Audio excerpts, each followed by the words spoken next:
ಚಿರತೆ ಸೆರೆ ಹಲವು ಗ್ರಾಮಗಳ ಜನರಲ್ಲಿ ನೆಮ್ಮದಿ ವ್ಯಕ್ತಪಡಿಸಿದ್ದೆ.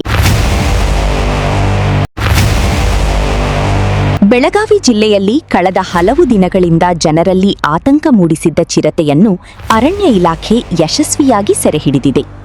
ಇದರಿಂದ ಸುತಗಟ್ಟಿ, ಪರಶಾನಟ್ಟಿ, ಹೊಸ ಇದ್ದಲಹುಂಡ, ಹಳೆ ಇದ್ದಲಹುಂಡ ಹಾಗೂ ನಿಂಗ್ಯಾನಟ್ಟಿ ಸೇರಿದಂತೆ ಸುತ್ತಮುತ್ತಲಿನ ಗ್ರಾಮಗಳ ನಿವಾಸಿಗಳು ನೆಮ್ಮದಿಯ ನಿಟ್ಟುಸಿರು ಬಿಟ್ಟಿದ್ದಾರೆ.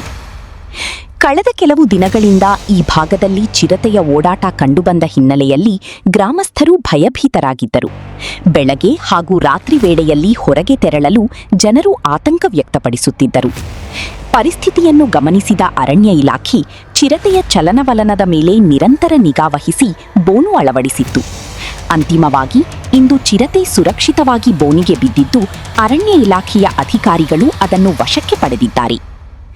ಚಿರತೆ ಸೆರೆಗೆ ಸಂಬಂಧಿಸಿದ ಕಾರ್ಯಾಚರಣೆಯಲ್ಲಿ ಅರಣ್ಯ ಇಲಾಖೆ ಸಿಬ್ಬಂದಿ ಯಶಸ್ವಿಯಾಗಿದ್ದು ಯಾವುದೇ ಅಹಿತಕರ ಘಟನೆ ನಡೆಯದಂತೆ ಮುನ್ನೆಚ್ಚರಿಕೆ ಕ್ರಮಗಳನ್ನು ಕೈಗೊಂಡಿದ್ದರು.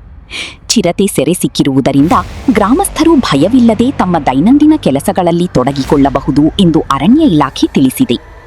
ಆದಾಗ್ಯೂ ಕಾಡು ಪ್ರದೇಶಗಳ ಸಮೀಪ ವಾಸಿಸುವ ಸಾರ್ವಜನಿಕರು ವನ್ಯಜೀವಿಗಳು ಕಂಡುಬಂದಲ್ಲಿ ತಕ್ಷಣ ಅರಣ್ಯ ಇಲಾಖೆಗೆ ಮಾಹಿತಿ ನೀಡಬೇಕು ಹಾಗೂ ವದಂತಿಗಳಿಗೆ ಕಿವಿಗೊಡಬಾರದು ಎಂದು ಅಧಿಕಾರಿಗಳು ಮನವಿ ಮಾಡಿದ್ದಾರೆ.